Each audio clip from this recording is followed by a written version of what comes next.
Chapter 7. The Trial Before Silver. Part 1. The Summons.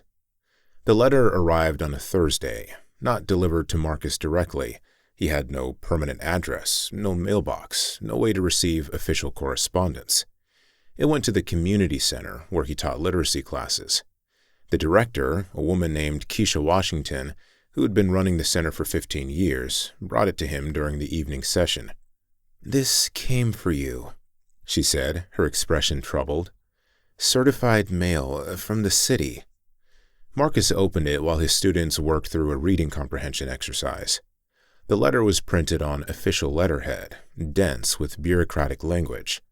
Notice of status review hearing regarding Marcus Ellison, DOB unknown, SSN redacted.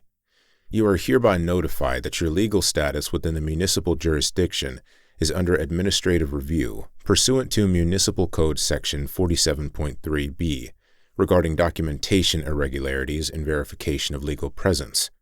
You are required to appear before the Administrative Review Board on Tuesday, April 15, 2025, at 2:00 p.m. in Conference Room 7B, Municipal Building, 1400 Government Plaza.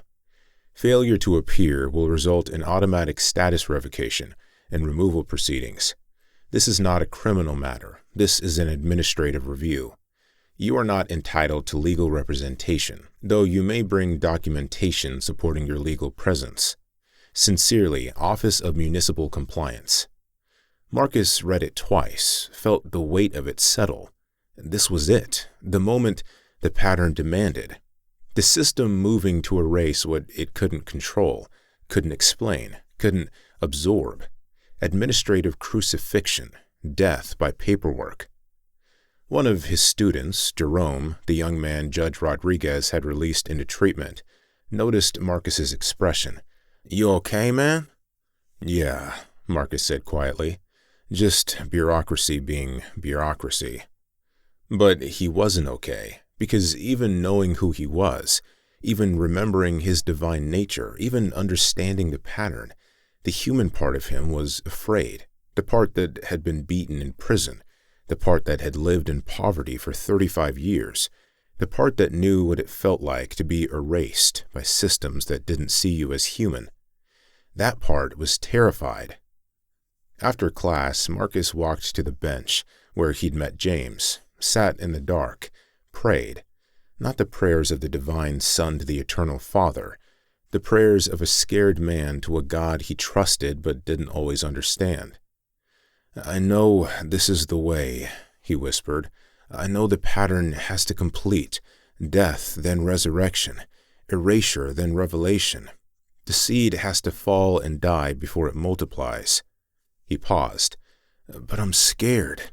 The human part of me, the Marcus part, is scared of being nothing, of being no one, of being deleted from existence like I never mattered."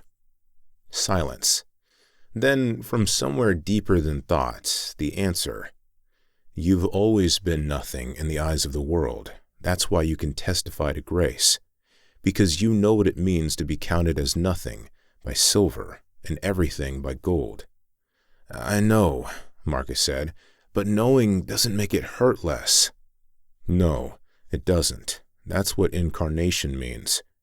Choosing to feel the full weight of human suffering, not observing it from safety, living it from inside."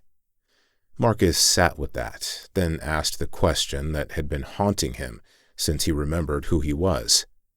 "Did I choose this? Did I choose to forget so I could experience this?" "You chose it, before time, before creation. You chose descent over distance. You chose to save them from inside, rather than command them from above." "I want to choose it again," Marcus said, "but I'm afraid." "I know. You were afraid in the garden, too. Fear doesn't mean failure. It means you're human enough to feel the cost of what you're choosing." Marcus stayed on the bench until midnight. Then he went back to his rooming house and slept, and dreamed of a trial that had happened 2,000 years ago, of standing before Pilate, of silver asking gold to justify itself, of power demanding that truth explain its authority, of the empire trying to make the kingdom fit its categories, and failing, and killing what it couldn't categorize, and discovering that some deaths aren't endings. Part 2. The Witnesses Mobilize. James called an emergency meeting of the 12 for Friday night. They gathered in the church basement, their usual spot, though it felt different now, heavier, more urgent. James showed them the letter Marcus had received. "It's happening," he said. "They're moving to erase him." "Can we stop it?" Diane asked. "I checked," Patricia said. "The Administrative Review Board has absolute authority over status verification. No appeals, no oversight. Once they decide someone's documentation is insufficient, removal is automatic." "That's unconstitutional," Maria said. She would know. She was a judge.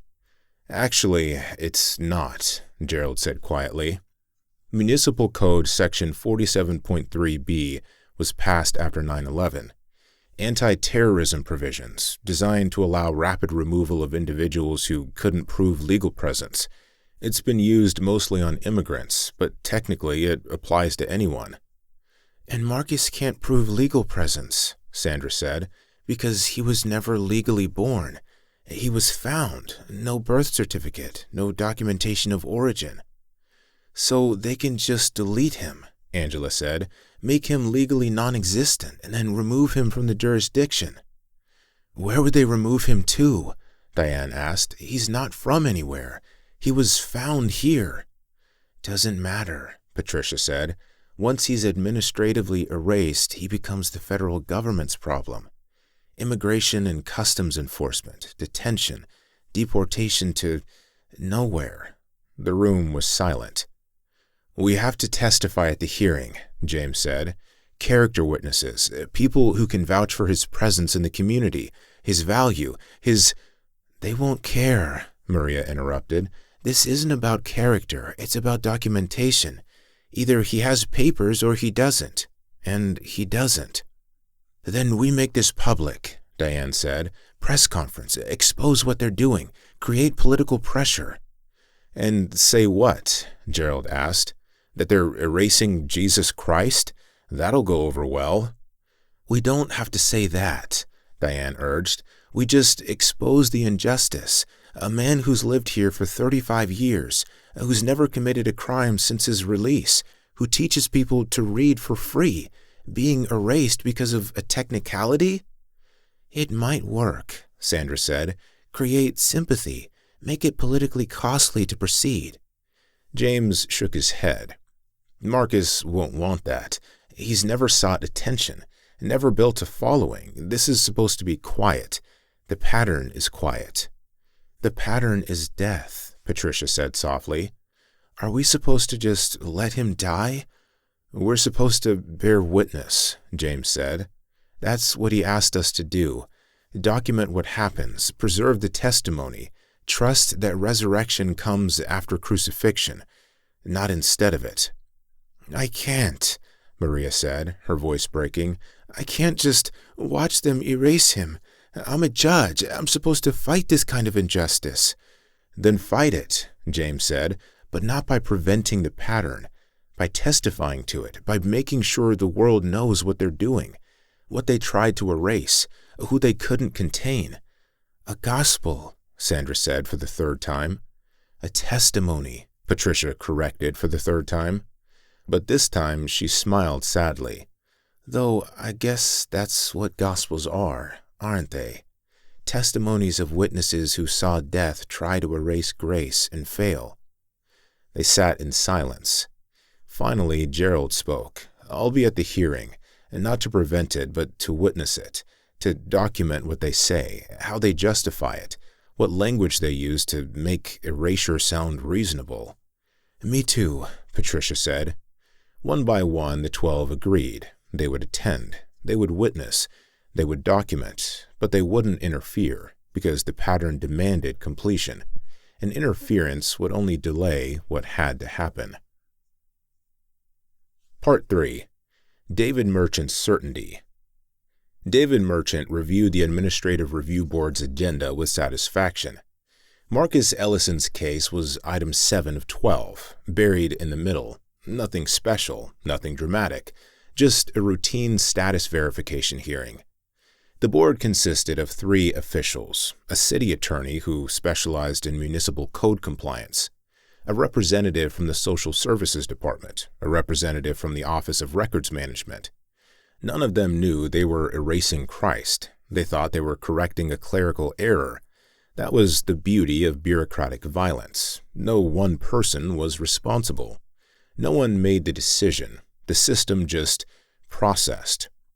Merchant had ensured the right people were on the board, not through bribery, too obvious, through suggestion, through careful placement, through the kind of influence that left no fingerprints. The city attorney owed Merchant's law firm a favor from a case 3 years ago. The social services rep had been promoted to her position with Merchant Foundation funding. The records management rep was simply following protocol, no manipulation needed, just a bureaucrat doing her job. 3 people who would look at Marcus Ellison's lack of documentation and reach the only logical conclusion: insufficient evidence of legal presence, status revoked, removal authorized, clean, legal, irreversible. Merchant's phone buzzed. Text from Elena. The board is set, no complications expected. Proceeding as planned. Merchant replied, "Good, keep it routine, no drama." He sat back in his chair and tried to feel satisfied. This was what victory looked like in the modern world. Not armies, not violence, just systems operating according to their design. But something nagged at him. The memory of Marcus's eyes, the way he'd looked at Merchant with that terrible compassion, with that seeing that went deeper than resumes and balance sheets and carefully constructed personas. The way he'd said, "You have everything and you're starving." Merchant pushed the thought away. He wasn't starving. He was successful. There was a difference. Wasn't there? Part 4. The hearing begins. Tuesday, April 15th, 2025, 2:00 p.m. Conference Room 7B was designed for exactly this kind of proceeding. Efficient, impersonal. Fluorescent lights that made everyone look slightly ill, a table at the front where the 3 board members sat with laptops and manila folders. Chairs in the back for observers, 12 of them occupied, the 12 witnesses, sitting quietly, phones ready to document, notepads ready to record. Marcus entered at 1:58 p.m. He wore the same clothes he always wore: jeans, work boots, a t-shirt under a jacket. Nothing special, nothing trying to impress. He looked like exactly what he was, a working man called to account for his existence. The board chair, Assistant City Attorney Robert Morrison, called the hearing to order at 2:00 p.m. precisely. Case number 2025047. Status review for Marcus Ellison. Mr. Ellison, please come forward. Marcus walked to the front, stood at the table designated for respondents. Mr. Ellison, do you have legal representation? Morrison asked. No, sir. You understand this is an administrative hearing, not a criminal proceeding, and you are not entitled to representation? Yes, sir. Good. This hearing is convened to review your legal status within this municipal jurisdiction, specifically to verify documentation of your legal presence and authorization to reside within city limits. Morrison opened a folder. Our records show significant irregularities. No birth certificate on file, no documentation of naturalization or immigration status, no passport, no state-issued identification, beyond a provisional license issued based on documentation we now question. He looked up at Marcus. Mr. Ellison, can you provide documentation establishing your legal right to be present in this jurisdiction? No, sir, Marcus said quietly. No documentation at all? I was found as an infant, abandoned, placed in foster care, given a name by a social worker. I don't have documentation of birth because there was no documentation of my arrival. Yet you've been present in this jurisdiction for 35 years. Yes, sir. Working, living, participating in society. Yes, sir. all without legal documentation. I didn't know it was required, sir. I've always been here. This is the only home I know. Morrison exchanged glances with the other board members. The social services rep, a woman named Dr. Lisa Chen, no relation to David, spoke up. Mr. Ellison, our records show you were incarcerated from age 19 to 27, 8 years in state prison. Yes, ma'am. For armed robbery with injury. Yes, ma'am. You served your full sentence, no early release. Yes, ma'am. And since your release, you've had no further criminal charges. No, ma'am. You work construction, teach literacy classes at a community center. Both positions compensated minimally or not at all. Yes, ma'am. Why? Marcus looked at her. Why what? Why teach for free? Why work jobs that barely sustain you? What are you trying to accomplish? Marcus was quiet for a moment. Then he said, I'm not trying to accomplish anything. I'm just being present, serving where I can, teaching people who want to learn, working with my hands because I'm good at it. That's not a typical post-incarceration trajectory, Dr. Chen said. Most individuals either pursue maximum income or struggle with recidivism. You seem to have chosen neither. I chose a third option, Marcus said. Living simply, serving others, finding meaning in presence, rather than accumulation. That's admirable, Dr. Chen said, but it doesn't address the legal question before us. You exist without documentation. You participate without authorization. That creates a liability for the city. A liability? Marcus asked. A person with no legal status has no recourse, no protection. If something happens to you, who's responsible? If you're injured, who provides care? If you commit a crime, what jurisdiction claims you? I understand, Marcus said, but I would submit that those questions apply to everyone, regardless of documentation. We're all vulnerable. We all need care. We all participate in systems larger than ourselves. Documentation doesn't change that. It just makes the city feel better about acknowledging it. Morrison interrupted. Mr. Ellison, this is not a philosophical forum. This is a status verification hearing. Either you have documentation or you don't. Which is it? I don't, Marcus said. Then this hearing is concluded, Morrison said. The board will deliberate and issue a finding within 48 hours. May I say something? Marcus asked. Morrison hesitated. Briefly. Marcus looked at each board member, then at the 12 witnesses in the back, then back at the board. I know what you're going to decide, he said. I know I'll be found to have insufficient documentation, and that my status will be revoked, that I'll be removed from this jurisdiction. Mr. Ellison, Morrison started. Please, Marcus said, let me finish. I know this is what has to happen. The pattern demands it. Systems can't tolerate what they can't categorize, and I can't be categorized. Not because I'm trying to evade you, but because I represent something that doesn't fit in your frameworks. And what's that? Dr. Chen asked quietly. Grace, Marcus said. The possibility that people are valuable whether or not they're documented. That worth is inherent, not granted. That you can exist fully, beautifully, meaningfully, even when the system says you're nobody. That's a nice sentiment, Morrison said, but sentiments don't change legal requirements. No, Marcus agreed, they don't. Law is the 70%, necessary, good, important. But law without grace becomes violence. Systems without mercy become machines that grind people to dust, and you're about to demonstrate that perfectly. Morrison's jaw tightened. Mr. Ellison, I'll advise you not to lecture this board about— I'm not lecturing, Marcus interrupted gently. I'm testifying. I'm bearing witness to what's about to happen. You're going to erase me, make me legally non-existent, and you're going to feel justified because you're following protocol, following the law, doing your jobs. That's correct, Morrison said. We are doing our jobs. I know, Marcus said. That's what Pilate said too. The room went silent. Morrison's face flushed. Are you comparing this board to Pontius Pilate?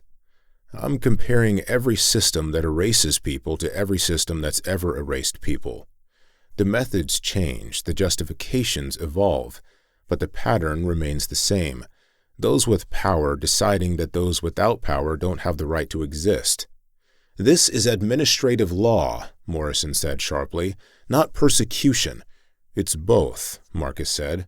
Administration is how modern empires persecute. Clean, legal, deniable. No one's responsible because everyone's following protocol, but the result is the same. People deleted, lives erased, existence denied. The third board member, Patricia Okoye from Records Management, spoke for the first time. Mr. Ellison, what would you have us do? Ignore the law? Make exceptions based on what? Your charisma? Your philosophy? No, Marcus said. Do exactly what you're going to do. Erase me. I'm not asking for mercy. I'm asking that you remember what you did, that you witness your own action, that you don't hide behind protocol and pretend you didn't choose this. We don't have a choice, Morrison said. The law is clear. You always have a choice, Marcus said. You're choosing law over grace, measurement over recognition, system over humanity. That's a choice. Own it. Morrison stood. This hearing is concluded. The board will deliberate and issue findings. Mr. Ellison, you're dismissed. Marcus nodded, turned to leave. Then he stopped, looked back. One more thing, he said. When you erase me from your systems, you won't erase what I've testified to. You won't erase the people I've taught. You won't erase the transformations you've already seen. You can delete my records, but you can't delete the truth those records point to. Which is? Dr. Chen asked. That you're valuable, Marcus said, looking directly at her.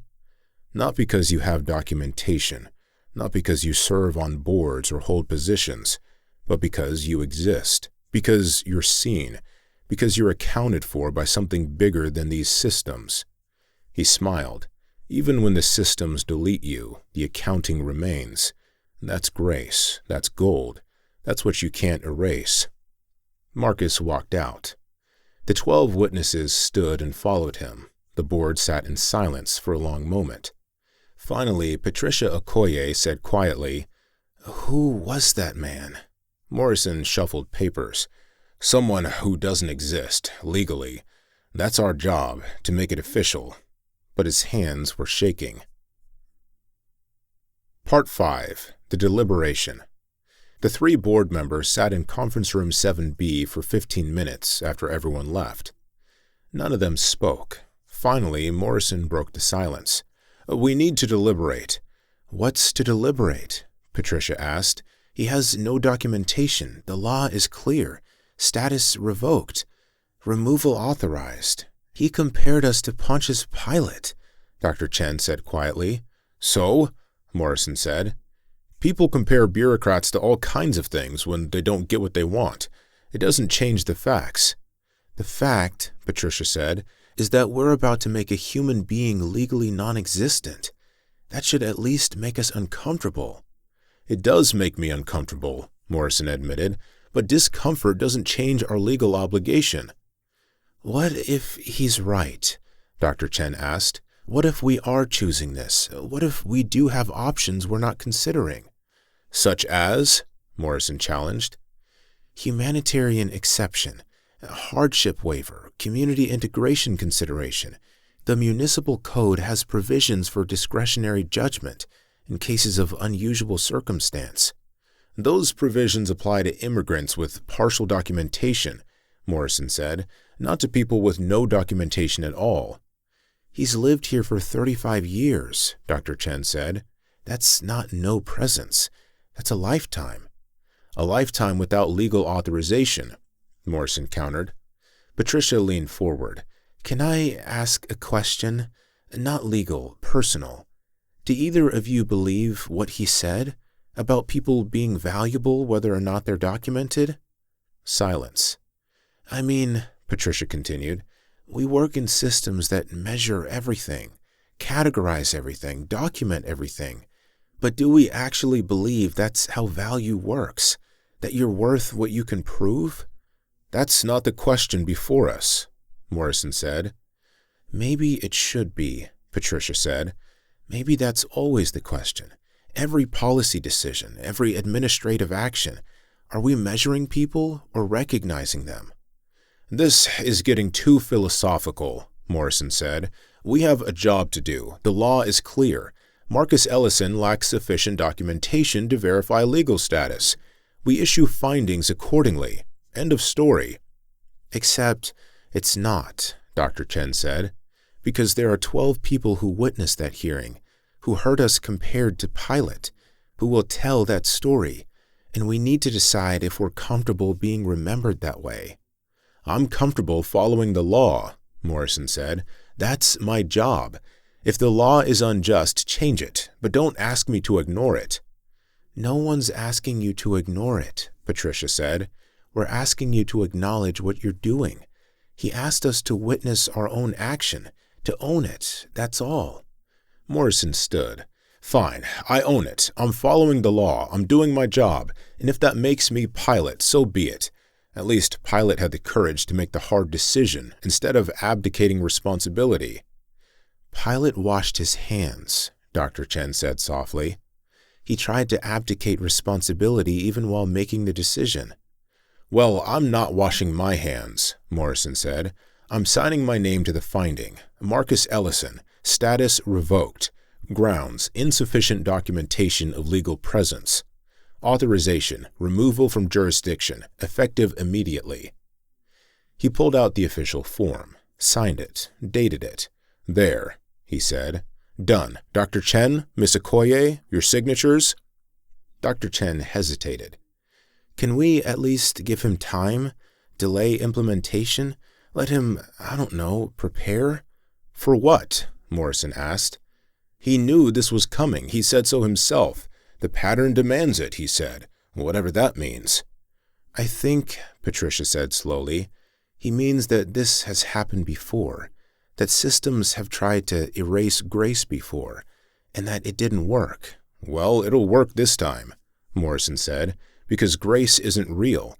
It's a nice idea, a comforting philosophy, but it's not law, and law is what we enforce. Dr. Chen signed the form. Patricia signed the form. It was done. Marcus Ellison legally ceased to exist at 4:37 p.m. on Tuesday, April 15, 2025.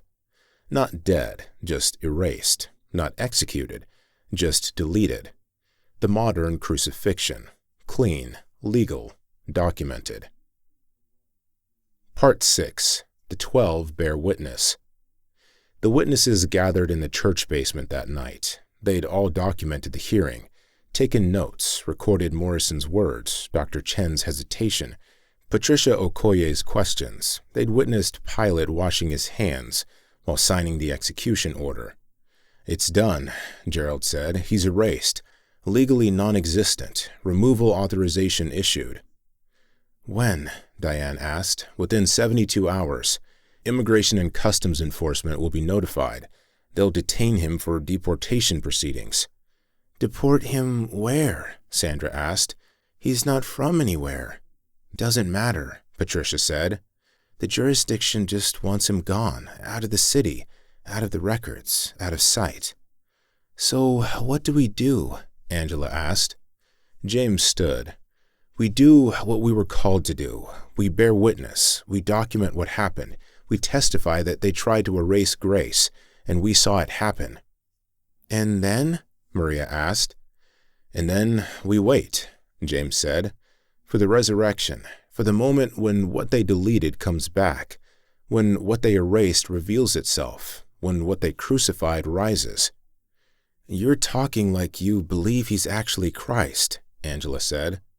I'm talking like I've seen enough to know that some things can't be erased, James said. Systems can delete records, but they can't delete truth. They can erase names from databases, but they can't erase transformation from hearts. Patricia pulled out her Bible.